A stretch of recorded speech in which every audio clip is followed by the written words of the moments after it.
Welcome to Jablam Hockey, folks. We're your hosts of Jablam Hockey, of course. I'm Peter Bojaranov.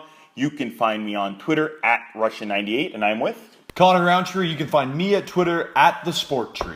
And of course, you can always follow us at Jablam Hockey and go to our website, jablamhockey.com. Yes, Connor, we're recording this obviously on Tuesday night, is it? Yes, sir. And the Leafs finally scored. It's 1-0 Leafs over the Capitals, I think. Yep, 1-0, and it looks... Is that Shoshnikov? Yep. Wow. No, Shoshnikov's in the lineup tonight? Number 28, yeah. No, 28 is Connor Brown. Shoshnikov is a different number because they switched up the numbers for Marlowe is number 12 now. Yep. And vice versa, how the team goes. All right. Anyways, let's get into the show. Before we get to trending now, Connor, I'm a little happy right now. Yeah, why are you so happy, Peter? Because I've got these tickets. Jealous. Yeah. So I'm going to go see my buddy Joey in Boston, and I'm going to go see apparently next Thursday, not this Thursday, October 26th, see the Sharks and the Bruins. Well, it's 2 days after my birthday. If you wanted to be a nice guy. So invitation. Give Connor a happy birthday next week. All right. Let's get right into treading now.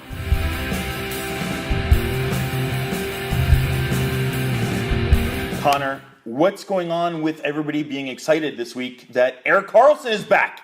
Yeah, Erik Karlsson's back on the ice tonight for the Ottawa Senators, so that's big news for the Sens. But Peter, tonight we're going to be team isoing the New Jersey Devils, so I think it's only fair to start in New York, New Jersey, at the New York Jets game this past Sunday. Taylor Hall was walking down the sideline and dodged a photo, and he said on his Twitter, "Me trying to hide my picture face." Former teammate Jordan Eberle, now living on Long Island, said, "You might want to think about getting some Tide to Go on those pants." As you can see, Hall's pants have quite the stain on them in the picture. And then Hall goes, simply, "When are you going to score?" Now, that's a low blow. That is a low blow. You got to prep me on these. I didn't even get to see this picture. So we're going to put the picture on Twitter and hopefully on our website as well. I got to check out this picture to see this. But Connor, let me ask you. It's a pretty big stain there. It looks like it looks like fry grease. Ooh, Coach won't be happy with that. That's pretty bad. I was just looking at how weird style his pants were actually. But do you think that Taylor Hall and Eberle have weekly meetings, dinners, since they're not too far away, and talk about how hard it was being in Edmonton those years? Oh, I think both of them might still be thinking about how hard it is to be in their current organizations. I know the Devils are clearly off to a very hard start, one of the premier scoring teams in the league, at least to this point, and then the Islanders are struggling. Yeah. So, I mean, maybe they get together and have a pity party. It wouldn't surprise me. You know, and then they get, like we do with our guests, they get Yakubov on Skype. Yeah, who knows? What else you got? And one last thing, Mitch Marner, Leafs Nation, calm down. He's been demoted to the fourth line. I'm sure everybody already knows that. But, hey, Babcock did it with Willie Nylander last year. It worked out in spades. It's not the end of the world. And it's not like he's going to be playing with subpar talent either. Connor Brown, who just scored tonight, is on that line as well. He's got Dominic Moore mentoring him on that line, so I think it's a good play for the Leafs, and he still gets power play minutes. Exactly. He's still going to get the minutes that he's most valuable at, and that's with the man advantage. And you know what? It does hurt me a little bit because I hate seeing a talented player playing with a guy like Matt Martin. Yeah, well, I mean, Matt Martin is he causes a turnover or two. But at least, Marner and him got a lot of chemistry. You see all those gifs of them doing that weird creepy finger thing? The creepy finger thing. Yeah, I'm not going to do that with you. No.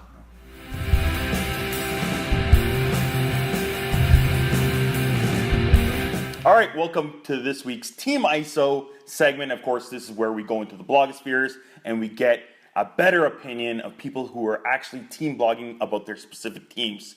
Welcome back to the show from last year. It's Alex Chavancy, and he is a writer and editor at Devil's Army blog, right, Alex? Yep, that's correct. Perfect. And we can find you on Twitter? Yep, _CHAUVANCY 23. So that's A_Chavancy23. Yeah. Perfect. All right, let's get right into it. And before we get into the super exciting young rookies, let's go to the guy who I think stole the show in the game against the Leafs last week, and that's Corey Schneider. Is it his year maybe to finally get into that Vezina contendership era? Just based off the way the season started, I would definitely say he's gonna. I mean, he should have been there previously, but I think right now, coming into tonight's game, he was rocking like a .945 save percentage or somewhere around there. Yeah, I think this year I would, especially if the Devils end up being a playoff team, he should definitely be in the consideration, especially if he finishes around his career averages of, say, .920, .922, around there. But so far he's been really good to start the season, and he's a big reason why the Devils are off to a 4-1 start. Perfect. I'm just looking at my timers, and I didn't get it working, but it's all right. Connor, let's get right into the top players that are these rookies. Yeah, well, for me, it's all going to start at the back end, and it starts with last year's Hobey Baker winner. If you don't know what the Hobey Baker is, everyone at home, it's the best player in college hockey. It is Will Butcher. Now, when he signed with the Devils, he was highly touted as a power play specialist, and he's lived up to that expectation with 8 points in the first 5 games coming in to tonight. Do you think he has the skill set and the confidence to continue at this pace? Yeah, for sure. We can actually add another point to his 9 points tonight. He got an assist on the Devils' first goal. So he's been tremendous, a lot better than I expected. I actually thought maybe making the transition from the NCAA to the NHL would be a little difficult at first, but it's been basically seamless for him. He's been the Devils' best offensive defenseman so far, and as far as like quarterbacking their power play, he's just had a huge difference for them. He's also made really nice defensive plays. It might not show up in the stat sheet, but he's blocking shots. He's in the right defensive position. He's been helping the Devils get the puck out of their own end. So I've been really impressed what I've seen with him just in these first 5-6 games. So statistically speaking, point-wise, where do you think he'll finish at this end of the season? Well, I think it's hard to imagine him finishing at the rate he is right now, but I think if he keeps getting a solid power play time, and if they keep using him in offensive roles, which they've been using him for a lot, I think it'd be fair to say maybe somewhere in the 30 to 40 point range to end the season, which would be great for a rookie defenseman. Yeah, well, shifting from defense down the middle of the ice, you got to talk about Nico Hischier. He is the new centerman. Is he the face of the franchise now in New Jersey, or is there still some debate there who the next face of the franchise will be? He's definitely that building block for the Devils going forward. I think right now, just based off what he's done previously in his career, it'd probably be Taylor Hall. But as far as like prospects go, there isn't anyone better in the Devils system right now than Nico Hischier, and he's shown it through the preseason. He had a great preseason. And he hasn't scored a goal yet, but he's doing all the right things, and he's been noticeable on ice. So, yeah, he's definitely the face of this franchise for, like, at least the next 5 to 10 years. Before we get into the next player, I was just wondering about Hischier. He only has the 2 assists, and I guess we're going to mention Bratt in a second here. But why is Bratt getting a little bit more ice time and putting up a lot more points than Hischier so far? I think just... It might not seem like a big difference, but Bratt does have a year ahead of Nico in his development. He played a year in the first league, not the Swedish elite league, but the league under that last year. Mm-hmm. And he's actually been the biggest surprise for me as far as the Devils' young players who made the team. I wasn't expecting him to come in and contribute the way he has this early, but he's probably been the Devils' at least their second best rookie up front to start the season. He's getting play time in all situations, power play, penalty kill. John Hines really trusts him to use him in any situation, which is impressive for a 19-year-old. So there's no like one specific reason why he's racking up the points more than Nico Hischier right now. I think he's just making the most of his situation. Now, Alex, Peter and I are going to be talking a little bit of junior hockey later in this episode, and we're right by Mississauga here in Toronto, and the Steelheads have a guy, Michael McLeod, the Devils drafted him back in 2016. I'm sure you know, 12th overall. Last season, he led Mississauga in points and then scored 27 points in just 20 playoff games. And he said, I've gotten faster, my shot has gotten a lot better, and I feel like I've got the OHL figured out. He sounds like he's ready for the NHL. How much more development do you think he needs before he's NHL ready? Well, he just actually had surgery at the end of last week for a torn meniscus in his left knee, which he suffered towards the in one of the Devils' final preseason games. So that might put him back a little bit. But I actually wasn't too impressed with him this preseason. I was expecting a little more from him and thought he would have a better chance at making the squad, say, than like a Jesper Bratt. But I think this 1 year, he definitely needs the year back in Mississauga. And then I would expect him to be competing for a regular spot in the NHL next season with maybe some AHL seasoning. But he's not too far off. Definitely at least 1 more year, I think, before the Devils give him a really good shot at making the final roster. All right, and before we let you go, 2 quick questions. Number 1, is Taylor Hall not finding a good rhythm with the Devils? Why isn't he putting up points like he used to? Or is he just finding a better two-way playing ground right now, trying to find his defensive skills? Yeah, I've seen that from Devils fans too, that say like maybe Taylor Hall, he's not producing at the rate he was in Edmonton, but they have been using him in some defensive situations. I mean, he's definitely, I've noticed his two-way play a lot more here in New Jersey, although I never really watched Edmonton too much, so I can't say what his play was like back then. But yeah, the point totals, last year they were just a really bad team, so I don't know if you can really put that on Taylor Hall. But this year he's been creating chances. He's just getting a bit unlucky right now. Coming into tonight's game, he had like 20 shots and just 1 goal. So eventually your shooting percentage will go up as you keep shooting the puck on net, and the goals will start coming. So, and he's playing with some highly skilled players. Like tonight they have him with Nico Heischer and Drew Stafford. So and he's getting power play time. So I don't think Devils fans should be too worried about his production. He's been doing all the right things, and I think if he just keeps playing the way he is, the points will start coming. All right, and last but not least, where do you think the Devils will end up at the end of the season, going into the playoffs maybe? Well, it's too early to be talking about playoffs with the Devils, but I mean, I've been really impressed with them to start the season. Especially tonight against Tampa, who has a lot of firepower. And I don't know, the Devils, the biggest issue for them, and this was the issue coming into the season, is going to be their defense. They have some nice young players like Steve Santini and Will Butcher who are contributing solid minutes for them, but overall it's not that deep a group. They're still working in some other younger guys, and then we're still trying to see if Andy Green still has what he used to have. He had a bit of a rough season last year. He's off to a good start this season.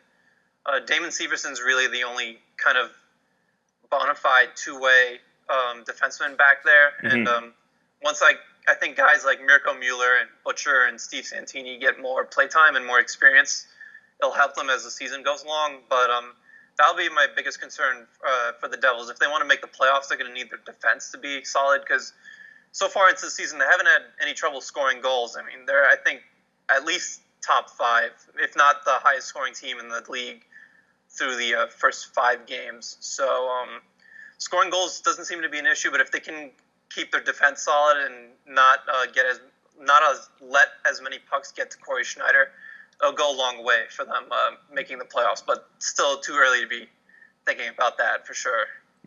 So if you had to put a number where they end up, maybe at least in the Metropolitan, where do you think they fall? I think so. Based off what the Atlantic Division looks like right now, I think the Metropolitan will get 5 teams into the playoffs. And I think probably have the Devils at around the 6th or 7th position. That division is just so competitive between the Penguins, the Blue Jackets, the Capitals, and then you have young and up and coming teams like Carolina and the Devils, who will be fighting for spots too. So I think before the season started, I had the Devils pegged around like 80 to 82 points. Based off the way they're playing right now, maybe it'll be a little higher than that. But I think 6th or 7th would probably be a good spot, just based on the way how competitive that division is with Crosby and Ovechkin and everyone else. Perfect. Thanks again for coming on the show, Alex. Again, we will tweet that out, and we will put it on our episode page on jablamhockey.com, your info and contact info. And good luck. The Devils have been playing really well so far. I wasn't expecting it. I had them coming right at the bottom of the Metro, and I'm kicking myself right now. I'm thankful it's still early in the year. Yeah, I had them a little bit higher, but still just outside of the playoffs. So good luck with the Devils there, Alex. Yep. Thanks for having me on. It was a lot of fun.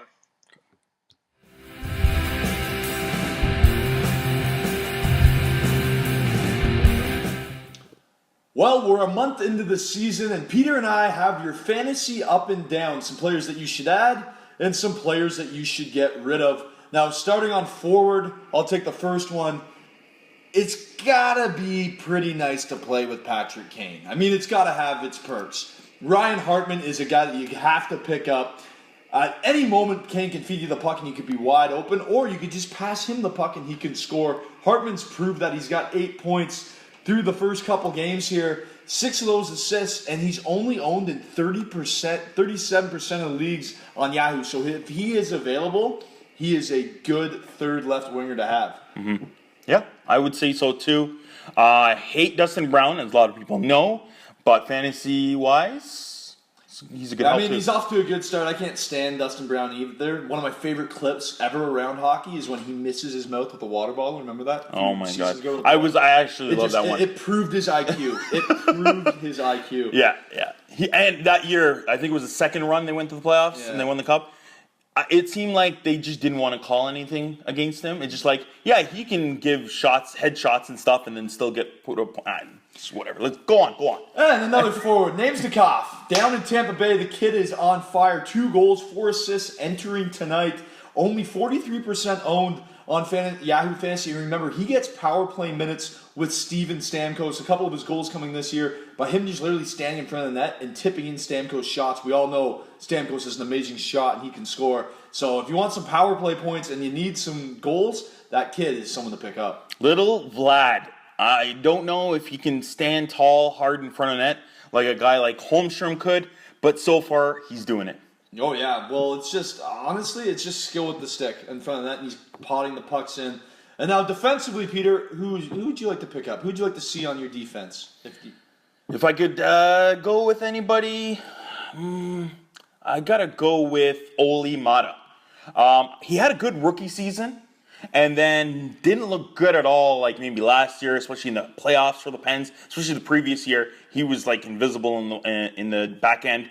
But I think he'd be a good pickup. Yeah, well, Oli Mata is my pick too. 29 points in that rookie season. Obviously been on the decline since. And in the preseason this year, he said it himself. He's like, I have the ability to be a top-end elite defenseman.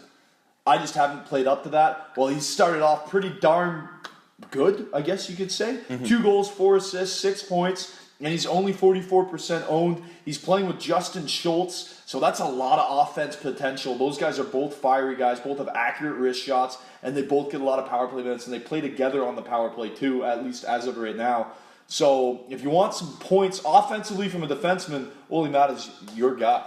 Yeah, he's going to have a lot of ice time, and he's got a lot to prove. And it was shocking. I thought it was very shocking when the Pens actually locked him up for a couple number of years when he wasn't looking so good the last year and a half.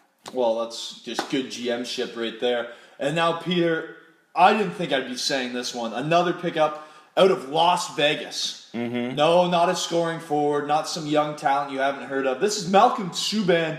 He's been bounced around the league, up and down in Boston for a while. Gets his chance, his first NHL chance, truly, against Boston after they put him on waivers. Wins the game 3-1, beats his old team, gotta feel great. And now with Marc-Andre Fleury out with post-concussion-like symptoms, we don't know if Fleury will be back in a month. We don't know if he'll be back till the end of the season. So Malcolm Subban, if he can keep it up, that's somebody that you're going to want because he's a legitimate starting goaltender, at least right now in fantasy. Yeah, get him up. Get him now as soon as you can because he's going to be taken for sure. As soon as I heard about him playing for the Golden Knights, and Fleury being out, they don't know when. He could be back in a couple of weeks. We don't know. But he will be getting the long run on the, in between the pipes for the Golden Knights. So. For sure, he's their best option. And just a side note there, he's only 26% owned in Yahoo League. So if you're in a Yahoo League and you got some goaltending depth issues, go after him. Because I know I could have got him, and I have some big-time depth issues, and I'm kicking myself right now. Yeah, I've got way too many centers. I got to move on, pick up a left winger. I was thinking about maybe Lucic and stuff like that, because he'll give you some penalty minutes, but the Oilers are a little bit struggling right now. A little bit struggling right now. Well, players to drop. Yeah. Peter, who would you drop? Anyone on Edmonton or elsewhere? Oh, man. Right now, there's a few guys that I'm not too sure of, like even maybe some vets. Maybe somebody from the Oilers right now and pick up one of those guys from the Devils. Yeah, one of the young kids. For me, I'll look from center ice and around the center iceman in Edmonton. Leon Draisaitl's now on the IR, so you got to either drop him or put him on your IR, pick up somebody, and then someone you got to just get off your team, Rick Nash. He's got 1 goal to start the season. The only goal scoring realistically coming from these guys, the Rangers, is Mika Zibanejad. He's got 5 goals, and he did that in the first couple of games, and he's been dry since. Mm-hmm. The Rangers are just getting, they got a couple tonight, but they've been getting bullied in the first couple of weeks here, so maybe they'll be able to right this ship. Who knows? Yeah, and Connor will have a blog about his fantasy up and down picks for you on JablamHockey.com, so check out that blog. It'll be out soon, if it's not out already.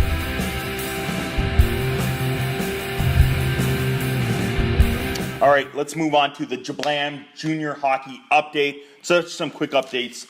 Leading the leagues in the OHL, first in the West is the Sarnia Sting, 9-1. On the East, it's the Barrie Colts, 7-1, as well as the Peterborough Petes with the same. The Owen Sound Attack, of course. Nick Suzuki is leading in terms of points, 7 goals, 18 points, and his defensive partner, Sean Druzy, 17 points. Best rookie right now is Andrei Svechnikov for the Barrie Colts. All right, moving to the Q. The Moncton Wildcats are killing the league right now early, 8-1-2, and the Armada are not far behind, just have played a few less games, 7-1. Among the Wildcats, he's leading the league. It's Mika Tsier with 10 goals, 19 points so far, last time I checked. And on the Halifax Mooseheads, not too far behind. And as we're recording this show, Philip Zadina scored 2 more goals, so he was tied with Tsier, but now it's 21. And Maxime Fortier with 18 points. And then we go to the West in the Western Hockey League. The Victoria Royals, 8-1-1. Portland Winterhawks and the Swift Current Broncos, both 8-1. Destroying the league and in junior hockey right now for Swift Current is Tyler Steenbergen. 16 goals. Yeah. Say Steenbergen 16 5 times fast. You can't do it. You can't be scoring 16 goals when you got a name like that. In like about 10 games. It's crazy. 16 goals, 25 points. Just dynamite. Other guys also playing pretty well from the Brandon Wheat Kings, I believe, is Ty Lewis, 25 points as well. And Philip Matthew from Victoria, 24 points. Last time I checked, those are the points for those kids. So we'll give you another update for the Jablam Junior Hockey Update next month. But that's it for this week. All right. Peter, what is it with all these young Russians coming in and dominating the CHL these days? You just said your top rookie, on at least out in the queue, it's a Russian kid. Well, I think they're noticing a lot of trends now, and it's been for a few years now, even starting with like Galchenyuk and Yakupov when they were there on the Sting as well. They are coming in and they want to conform to the NHL and how they play the game because of the smaller ice. Oh, the North American style. Yeah, the North American style. So they want to come here maybe at least a year or two before they can get drafted to the NHL just to get ready and play with the best players in the world. You know, the KHL is a great league. It's exciting. It's offensive. But it's very different. Bigger ice, but the style is very, compared to the NHL, I would say maybe lackadaisical a little bit. It's a little bit lighter, not so as physical, but at times it just seems slower. The pace seems a little bit slower. Maybe it has to do with the larger ice. I don't know. But it is a little bit slower paced. And then they have some great plays where they speed up a bit here and there. but it's not that up tempo where it's 60 minutes of crazy action. Well, you got our inside report from Peter there on Jablam's Junior Update.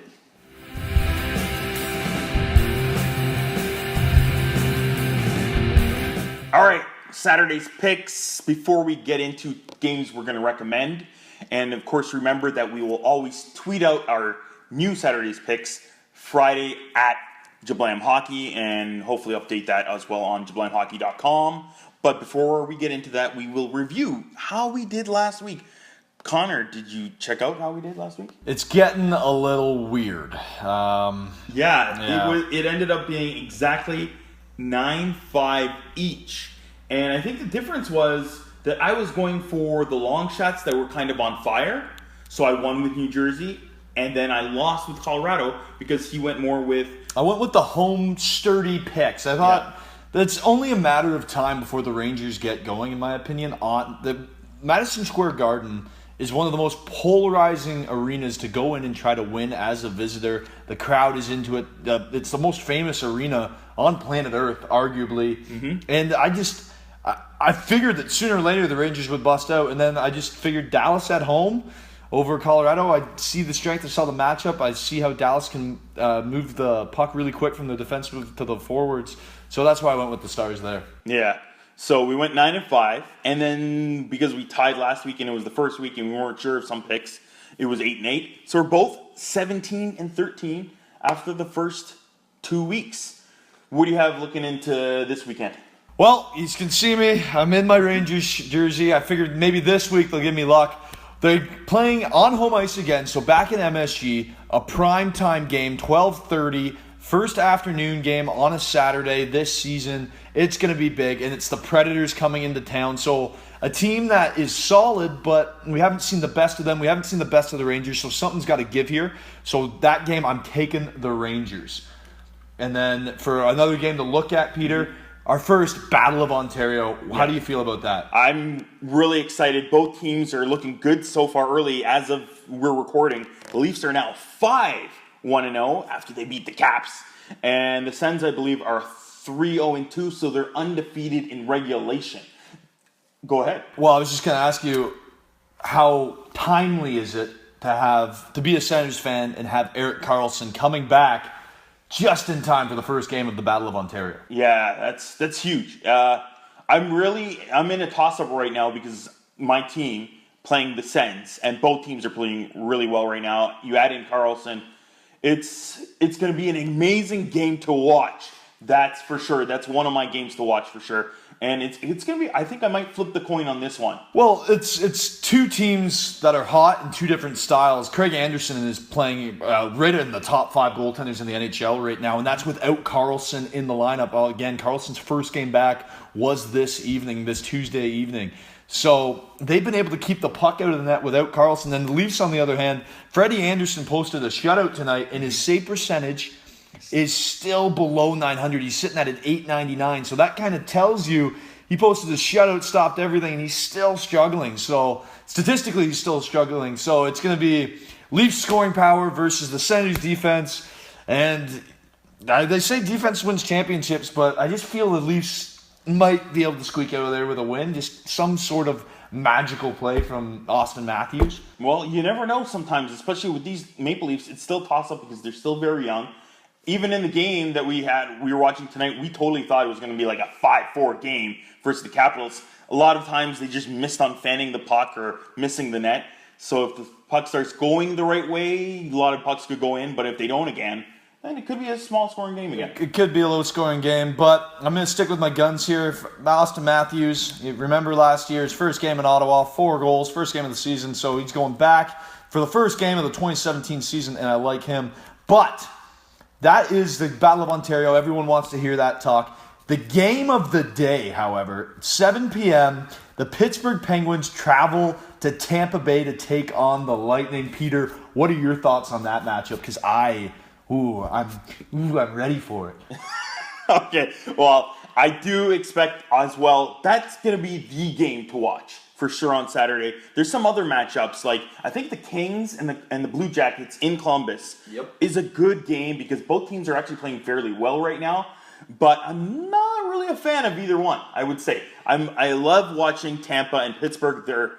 They're still in the top echelon, especially Tampa Bay might have a bad season last year, but I'm fully expecting them to turn around. I know you're not a big fan of Vasilevsky. I am.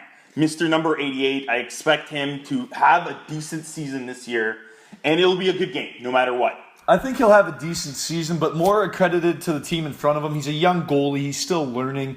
It's his first year starting in Tampa Bay. It's tough to say that there's pressure around the team in Florida, but there is some pressure, I feel, within that organization to get over that hump like they did in 2004. Maybe not win a cup, but at least get back to the cup final, because obviously there was a lot of disappointment in the previous couple of years, and I just don't think Vasilevsky is the goaltender that can push them over. Obviously, Ben Bishop wasn't, so maybe Vasilevsky can prove me wrong, but I gotta like the Penguins in that one. Just their scoring, their depth. Matt Murray eventually is going to come alive. And, well, just another game because it's the last one. That jersey right there. The Blues are heading to Las Vegas, 10:30 p.m. That's the late game on Saturday. Who do you like there? Before we get into that game, I will pick the Lightning to beat the Pens in that game. But Golden Knights and the Blues are still playing fairly well, even though they've got a lot of injuries. I'm going to go with the favorite right now, and that is the Golden Knights. They just have so much momentum, and the team has just come together so well so early that I think they are still favorited. And again, Subban's young. That's what I was going to say. That's the question mark. Can Subban now temporarily be that number one that they need? Well, I think right now, yes. I think after being able to beat, I was a goaltender that was in a situation where I moved cities and I changed teams, and I actually had the opportunity to eliminate my former team from the playoffs. Mm-hmm. So it's a great feeling when there's a team that you feel that wronged you in a way, and you can go out and just give them a little smack. And that's what Subban did against Boston. That was so good for his confidence. So I think with how hot these Vegas Knights have been playing, how young they are, the tenacity, and there's like when you watch them, there's just something going on with that team. And I think Malcolm Subban might even bring more into that mix because he's still a young, fiery tender. So I'm going to take the Golden Knights too. Yeah, I still feel that their defense and everything isn't perfect. There's a couple games, especially early on, that Fleury saved their butts and stole wins for them. So I don't know if Subban can do that yet. Well, I don't think he can do it for a long duration, but for the next, let's call it 3 to 4 games, I'd expect a very sharp Malcolm Subban in the pipes for the Golden Knights. All right, we'll see. Do you have a poll you want to mention, Connor? Yes, I do. Make sure you go check out Jablam Hockey, our Twitter poll right now. Currently talking about the NHL veterans. Which one would you like to pick up?